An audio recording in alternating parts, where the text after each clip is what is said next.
ఈయన పేరు మజ్జి జోగారావు, లోలుగు, పొందూరు మండలం. Hi friends, good morning. 28/5/2025 చిత్రాగ్రహారంలో అమ్మవారి పండగల సందర్భంగా ఇతను వచ్చి అక్కడ భోజనం చేసి మళ్ళీ తిరిగి వెళ్ళే ప్రయాణంలో చిన్న మతిస్థిమితం లోపం కారణంగా ఏ ఆటో ఎక్కి ఎక్కడికో వెళ్ళిపోయారు.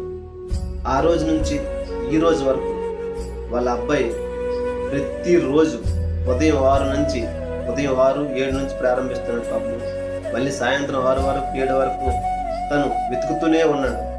తన పని మానేసి తన తండ్రి కోసం ప్రతిరోజు వెతకని రోజు అంటూ లేదు. గత ఈ 3 రోజులు బట్టి ఉదయం నుంచి సాయంత్రం వరకు వెతుకుతూనే ఉన్నాడు. దయచేసి ఈయన ఎక్కడైనా మీకు కనిపిస్తే ఈ పైన నెంబర్కి కాల్ చేయండి ప్లీజ్.